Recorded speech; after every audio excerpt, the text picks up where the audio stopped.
Hi fellow reefers, I'm Eddie of Eddie's Reef Aquaria.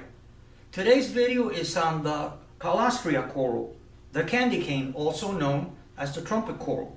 I'm going to go into different things about it, the characteristics of it, feeding, caring, and different topics that you should know about this coral if you're interested in keeping one of these candy cane or trumpet corals. So let's dive in.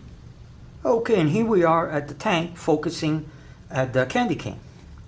Okay, these corals, Caulastrea, which is the scientific name, as I mentioned briefly before, they're LPS corals. Of course, you must be aware that stands for large polyp stony corals. Now, they also they come from the family of Favidae, and it is a beginner's coral, a beginner's LPS coral, because they're hardy and they're not as aggressive as other corals.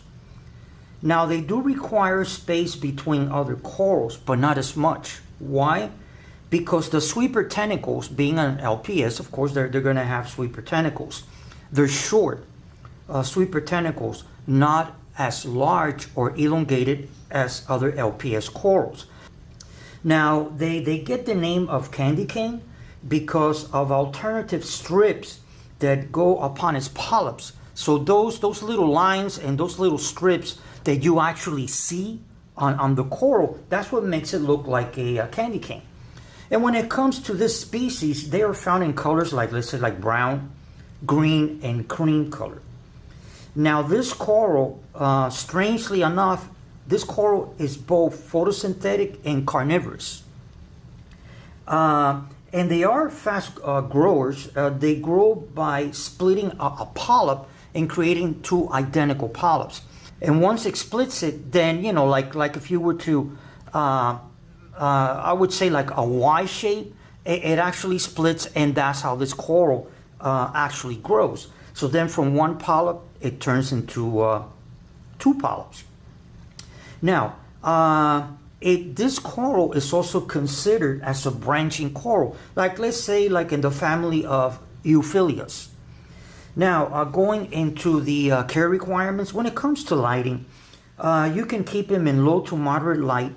I'd say between 50 to 75 par value, although, as you notice, I have mine way up there, and I've had it for, wow, about more than a month and a half, no problem whatsoever. And where this frag came from, which was my 9-gallon nano, I have it way up there, and there's no problem. Although I'm using a Radion XR50, and I have it at 50%. These corals, they can be kept at variety type of lights. Now, when it comes to water current, they tolerate low to moderate water flow. So like where you see it here, that rock that you see on the back, that rock work, it kind of like blocks it. And the MP10i, I don't have it at full blast anyway. So it's, I mean, so far, you know, I check it every day, but it's in an ideal position. Now, when it comes to temperature, this coral should be kept between 75 and 82 degrees Fahrenheit, equivalent to 24 or 28 degrees Celsius. And then the pH, I would say between 8.1 to 8.4. And then the calcium should be between 400 and 450 parts per million. Now, when it comes to feeding, being that it's photosynthetic and carnivorous, you can target feed it. You can feed it mysis shrimp, brine shrimp. You can also feed it LPS pellets. There's been studies and researches. If you turn off the pumps and there's no flow, and you throw LPS pellets on each of the polyps, it will actually consume it. And also, of course, being photosynthetic and carnivorous, as I mentioned, it will also take engineered foods, like let's say like Reefroids from Polylab.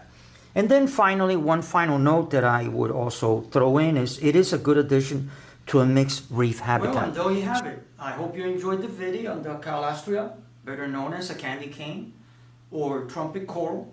If you did, hit the thumbs up. Go ahead and subscribe to my channel. And like I say at the end of all of my videos, happy reefing. Thank you very much for watching. Bye-bye.